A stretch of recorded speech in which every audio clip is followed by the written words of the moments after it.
¿Dónde quedé?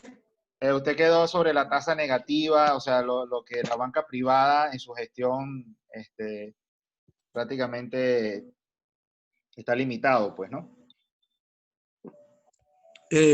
No. Yo estaba hablando del caso de la banca pública, creo, La ¿no? banca O sea, yo pública. le expliqué, sí, pero yo le expliqué por qué los criterios de Basilea no se cumplen, o sea, no pasan a Venezuela, ¿no? Correcto. Que la ¿Dónde? banca privada no paga ni lo fiscal ni parafiscal. No, fíjense ustedes. O sea, el sistema de Basilea fue pensado para una banca competitiva, Ok. que trabaje y que funcione en un ambiente de libertad. Y que la banca asume el riesgo bancario, y el riesgo cambiario, y el riesgo soberano, el riesgo de crédito. Entonces, esa banca venezolana está sujeta a un conjunto de restricciones, ¿verdad? Y que le aumenta una regulación excesiva a la banca. Por ejemplo, tiene carteras asignadas que llaman gavetas de crédito, que prácticamente es 40% del activo de la banca, o de los créditos. Tiene un encaje de 100%. Tiene obligatoriamente que hacer contribuciones para fiscales, etcétera, ¿no? Luego está lo que llama la Basilea el financiamiento estable. El financiamiento estable, que vino a partir del año 2007-2009, fue establecer un nivel mínimo de captación de depósitos estables en relación al financiamiento volátil. Los depósitos más estables son los depósitos de ahorro y los depósitos a plazo. Pero en Venezuela, los depósitos de ahorro no existen. El ahorro no existe. Ustedes lo pueden ver en el documento que tenemos. No existe. Entonces, y además que no existe, ¿verdad? Tú no le puedes pedir a un banco que mantenga los depósitos, incremente los depósitos estables, los depósitos de ahorro, en otras palabras, con una tasa de interés anual que paga la banca de 15-20%, cuando tiene una tasa de inflación mensual de 20%. Eso no existe en ninguna parte del mundo. Entonces, entre otras razones,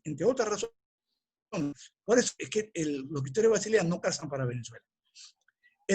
Lo otro está el tema de los créditos al consumo. El gobierno está interesado en que dé crédito al consumo. Bueno, el crédito al consumo es uno de los créditos más riesgosos que hay, ¿verdad? Porque si tú le empiezas a dar tarjeta de crédito a todo el mundo, obviamente está aumentando la exposición de la banca, porque es el crédito más riesgoso, el que más rápido entra en default. Y en tercer lugar, los modelos para la supervisión, estimación del riesgo bancario.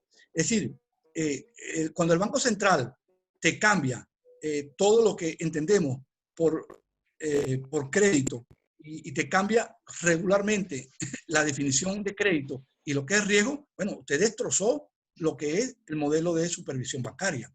Entonces, y todo adaptado a la banca que está peor, que es la banca pública, que obviamente no quiebra, bueno, primero porque había control de cambio, los depósitos no salen del sistema, pero también porque tiene una bombona de oxígeno pegada a un respirador artificial que son los depósitos bancarios.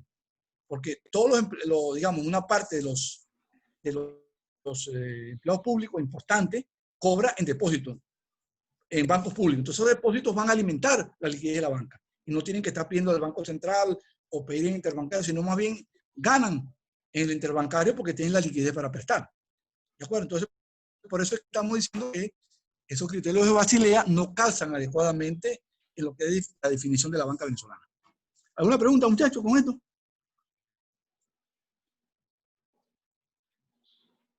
¿Aló? Sí, profesor. ¿Aló? ¿Alguna ¿Me oyen? pregunta que quieran hacer Bueno, al yo tengo una... profesor? ¿Ah? ¿Cómo? Yo tengo una pregunta. Ajá, sí, profesor. La pregunta mía es, ¿estas normas prudenciales eliminan el riesgo de crédito de la banca? O sea, el riesgo de crédito de la banca es la posibilidad de que el riesgo no se pague, la probabilidad. El crédito es el crédito de crédito. El riesgo soberano es que el gobierno caiga en default y no pague los bonos. El riesgo cambiario es que venga una devaluación súbita que se lleve toda la ganancia cambiaria, la ganancia de la banca y adiós lo que te apagaste. Pregunto, lo que es estrictamente la gestión del banco, las normas de Basilea aplicadas estrictamente, evitan que la banca tenga riesgo de crédito. ¿Sí o no? Minimiza, profesor, pero no va a eliminar el riesgo. Bueno, esa es mi respuesta. ¿Qué dice? Vamos a ver aquí. ¿Qué dice? ¿No? Vamos a consultar aquí la audiencia. Eso, adelante. Vamos a consultar a la audiencia. Gabriel dice Vamos no. a ver aquí. Preparen los micrófonos. ¿Qué dice? ¿Quién, Daniel? Ajá, Gabriel. Daniel Guevara. No. Daniel dice no. Lice dice no. Que no. Osvaldo dice no eliminan el riesgo, solo lo reducen. No lo elimino. Ajá. Correcto. Lo mitigan. Lo mitigan. Jorge dice el crédito es inherente a la banca. Se puede mitigar, más no eliminar. Exactamente. Es inherente a la banca porque el crédito bancario tiene que ver con un problema del negocio bancario. Estoy tomando depósitos líquidos para transformarlos en activos no líquidos, en crédito, en ladrillo, en hierros, en carros. ¿Verdad? Cuando yo financio un edificio, aquí estoy haciendo un crédito a largo plazo. ¿Verdad? Cuando doy una tarjeta de crédito, le estoy dando a un tipo para que se vaya a tomar los tragos el fin de semana, ¿verdad? Entonces, claro, se supone que le valoran el crédito, él presenta un balance, pero es consustancial a la actividad crediticia de riesgo. Entonces, Basilea, ¿qué hace? Minimizar el riesgo de la banca. Por eso es que hay criterios para valorar qué es el capital, hay criterios para valorar los activos de la banca, los inmobiliarios, hay criterios para valorar, digamos, los hipotecarios, como dije, los bonos del gobierno, entre otras cosas. Entonces, mitiga el crédito bancario. Ahora, con respecto a Basilea 1, el Basilea 3 es un salto cuántico. Es un salto cuántico. Fíjense ustedes, y tuvo que suceder la catástrofe del año 2007-2009 para que 2007, 2008 y 2009 para que entendiéramos que había que hacer regulaciones, porque había países negados a la regulación del sistema porque decían que el sistema se autorregulaba. Y no fue así. Siempre hay que tener el regulador. ¿Alguna pregunta? Profesor, y siempre hay que pasar por un catástrofe de esa magnitud para que haya una intervención y haya estas regulaciones. Bueno, mitiga la crisis. Por ejemplo, el coronavirus. O sea, ¿era pensar una vacuna del coronavirus antes del coronavirus? No. ¿Cuándo va a surgir la vacuna? Por la catástrofe. Pero o sea, ¿era posible una vacuna para la... Disculpa, profesor. Pero hay científicos epidemiológicos dicen que se podía evitar, digamos, porque se pronosticaba este tipo de pandemia y se podían mitigar. pero pues. ¿quién iba a saber que era pero sí podía mitigar. No, pero ¿quién iba a saber que se iba a presentar de esta forma? Nadie. Por ejemplo, la crisis financiera del 2007, 2008 y 2009, que se llevó la mitad de la economía. O sea, tuvo un impacto, no como esto, ¿no? Pero tuvo un impacto. O sea, esto vino por las hipotecas y los seguros. Entonces, crearon unos productos derivados financieros que vamos a ver después, muy sofisticados, con los mejores genios de la finanza, pero no pudieron con la naturaleza humana, que es la adversión al riesgo. Entonces, estos digamos, derivados y productos financieros tenían en su composición un conjunto de activos de mayor riesgo, de menor riesgo, pero tenían como colateral a compañías de seguro, que a su vez tenían como colateral a otra compañía de seguro y estaban cruzados internacionalmente. Y cuando ibas a ver, los activos eran los activos de la banca que habían emitido el crédito. Entonces, al final, cuando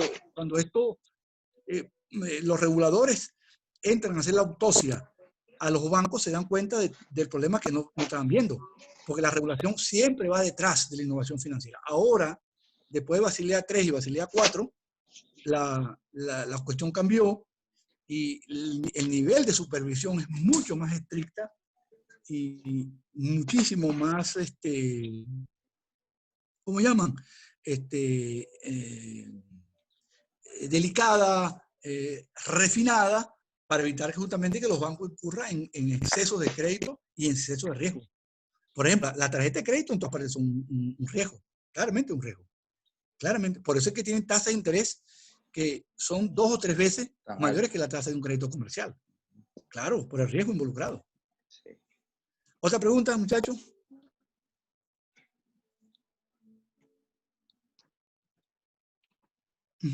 Ok, ¿alguna pregunta, compañeros? Si pueden hacerlo vía escrito o por micrófono.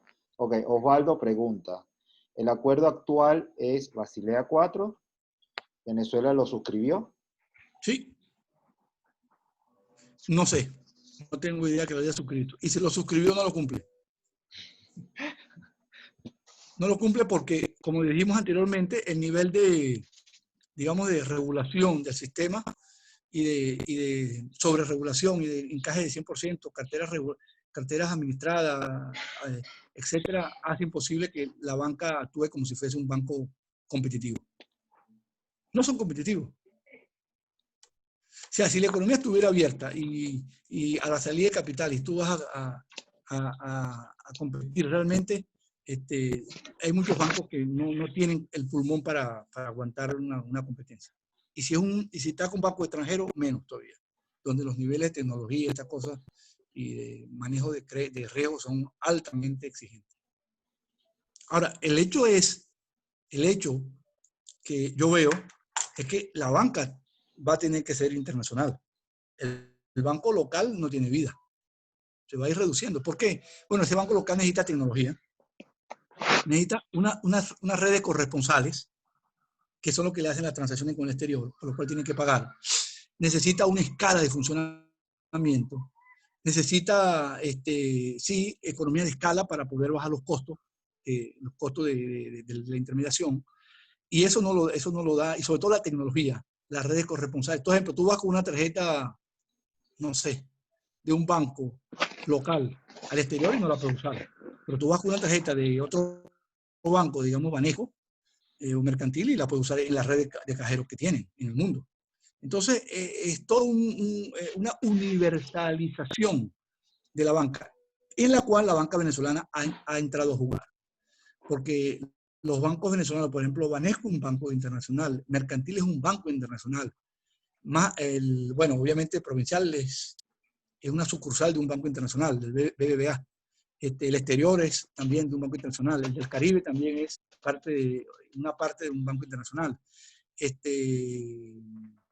¿Qué más?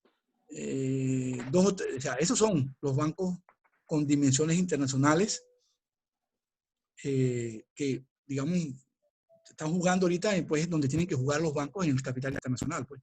Por ejemplo, este asunto de las remesas, cuando esto se regularice, esto va a hacer que las bancas desarrollen tecnología para captar esa remesa, como pasa en México, como pasa en Centroamérica, que estamos hablando de 8 o 10 puntos del PIB, que es muchísimo. México llegó a recibir 30.000, 40.000 millones de dólares en remesa de los mexicanos que están afuera. El Salvador está inundado de dólares producto de la remesa. En fin, ¿no?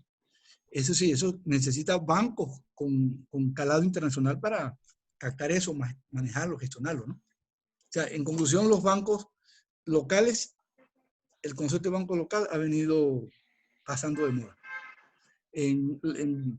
Claro, siempre lo va a haber, pero los bancos ahorita son bancos internacionales, desde mi punto de vista. ¿Otra pregunta? ¿Otra pregunta? Sí, profesor. Jorge Toro pregunta. Uno de los riesgos más importantes para la banca actualmente son las unidades de crédito de valor comercial. ¿No es así? Sí, sí, claro. Pero eso es los créditos indexados, que cuando sube el tipo de cambio, aumenta el crédito, aumenta el valor del crédito. Entonces, la banca, cuando hay devaluación, aplaude porque la unidad de crédito indexada hace que el crédito aumente de valor y se pague más. Si la tasa es fija y el valor del crédito aumenta con la devaluación, obviamente la banca recibe más ingresos. Emily, tal profesor, cual. pregunta, ¿existen todavía derivados financieros tan complejos como los que causaron la crisis del 2007 y 2008? No, no, ya no. Hay, pero no están ahora regulados. En el libro que yo les mandé hay algo de eso, de los derivados. Les sugiero que lo vean, pero ya aquellos derivados no regulados, digamos, porque en Estados Unidos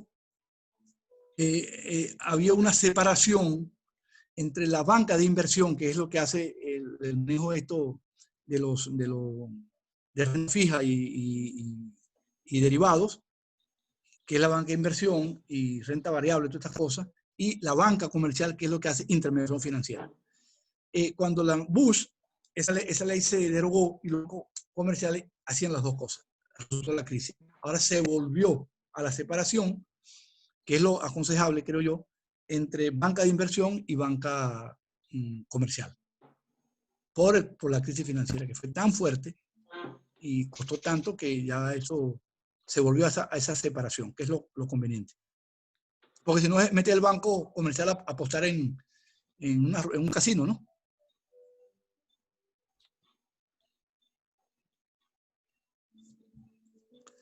Entonces, estaríamos hasta aquí, muchachos, si no hay otra pregunta. Excelente, profesor. Sí, ¿Aló? muy bien. Okay, aquí un comentario de Lisette. Profe, ¿Qué leí dice? que Mercantil, en alianza con su banca panameña, está lanzando la posibilidad de que los venezolanos manejen cuentas en divisas tipo CEL. Sí, Profe, no sé, buenas pero... noches, ¿cómo están? Hola. Adelante, Lisette. Referente a ese tema, ¿cuáles serían los riesgos de Mercantil y cómo afectaría el resto de la banca que todavía no ha implementado eso? ¿Cuáles serían las regulaciones que le aplicaría a esa banca? Bueno, si es de Panamá, es la regulación de Panamá. Porque el mercantil, lo que hicieron los bancos venezolanos fue que separaron las unidades de negocio para evitar el problema de Venezuela. Entonces, no consolidan los balances con Venezuela y, de hecho, tú ves la estructura accionaria, ahora son como compañías externas para evitar el problema del capital nacional. Ahora, yo creo que si Mercantil, porque el Banesco es mucho más grande que el Mercantil en Panamá, pero muchísimo más grande. Banesco es el sexto o séptimo banco de Panamá, que en un país donde hay 30, 40 bancos. Séptimo o octavo banco por ahí, de los grandes. Eso quiere decir que Mercantil tiene una estrategia de crecimiento, tratando de aprovechar la presencia de venezolanos, no solamente en Panamá, sino en otras partes, y sirviendo a Panamá como puente. Eso es para básicamente, yo creo que están pensando en la remesa, me parece. En la remesa.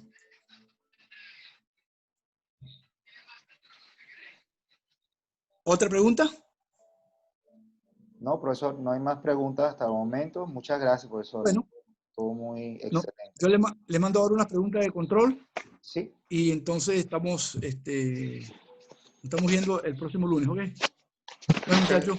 Muchas gracias, profesor. Tengan buenas noches. Hasta luego. Feliz noche, profesor. Gracias.